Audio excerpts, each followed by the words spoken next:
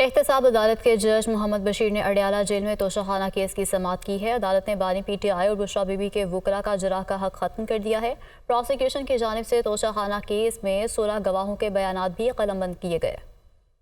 توشہ خانہ کیس کی اڈیالہ جیل میں سماعت۔ احتساب عدالت نے بانی پی ٹی آئی اور بشرا بی بی کے وکلاء کا جرح کا حق ختم کر دیا۔ دوران سماعت بانی پی ٹی آئی نے توشہ خانہ کیس میں وکیل تبدیلی کی درخواست دی، جبکہ وکیل چودھری ظہیر عباس نے ملزمان کی طرف سے وکالت نامہ جمع کروایا۔ نیب کے وکیل امجد پرویز نے کہا کہ کیس کو التوا میں ڈالنے کے لیے بار بار وکیل تبدیل کیے جا رہے ہیں۔ توشہ خانہ کیس میں 10واں وکیل تبدیل کیا جا رہا ہے۔ 5 سے 6 مرتبہ گواہ عدالت آ چکے ہیں مگر جرح نہیں کی گئی۔ توشہ خانہ کیس میں وکلاء صفائی کی جانب سے صرف 5 گواہوں پر جرح کی گئی ہے، جبکہ پروسیکیوشن نے 16 گواہوں کے بیانات قلم بند کروا دیے ہیں۔ نیب نے 20 گواہوں میں سے 4 گواہوں کو ترک کر دیا۔ میڈیا سے گفتگو میں بانی پی ٹی آئی کے وکیل شہباز کھوسا نے کہا کہ جرح کا حق ختم کرنے کو ہائی کورٹ میں چیلنج کریں گے۔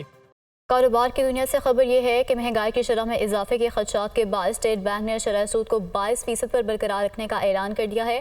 گورنر اسٹیٹ بینک جمیل احمد کا کہنا ہے کہ بجلی کی قیمتوں میں اضافے کے باعث مہنگائی میں اضافہ ہوا۔ یہ رپورٹ دیکھیے۔ مانیٹری پالیسی کا اعلان کرتے ہوئے گورنر اسٹیٹ بینک جمیل احمد کا کہنا تھا کہ جنوری میں مہنگائی کی شرح میں کمی ہوئی، لیکن مجموعی طور پر مہنگائی اب بھی زیادہ ہے۔ اسٹیٹ بینک نے بجلی کی قیمتوں میں اضافے سے پہلے رواں مالی سال مہنگائی کا تخمینہ 22 سے 23% رکھا تھا، جو اب 25% تک بڑھا دیا گیا ہے۔ ہماری پہلے پروجیکشن جو اس سال کے ایوریج انفلیشن کی تھی، جو کہ 20% سے لے کے 22% تک تھی، تو اس کو کمیٹی نے ریوائز کر کے 23 سے 25% کر دیا ہے۔ مانیٹری پالیسی کمیٹی نے یہ ڈیسائیڈ کیا کہ کرنٹ پالیسی ریٹ جو کہ اس وقت 22% ہے وہ کنٹینیو رہے گا۔ گورنر اسٹیٹ بینک کا کہنا تھا کہ بیرونی ادائیگیوں کے باوجود زر مبادلہ ذخائر میں اضافہ ہوا ہے اور جاری کھاتوں کے خسارے میں کمی آئی ہے۔ معاشی سرگرمیوں کے حوالے سے جمیل احمد نے بتایا کہ کاروباری طبقے کا اعتماد بڑھا ہے، بڑی صنعتوں کی پیداوار میں بہتری آئی ہے اور رواں مالی سال معاشی ترقی کی شرح 2 سے 3% تک رہنے کی توقع ہے۔ گورنر اسٹیٹ بینک کا کہنا تھا کہ سخت مانیٹری پالیسی کے فوائد 2-4 ماہ میں نہیں، کم از کم 1.5 سال میں پتہ چلتے ہیں۔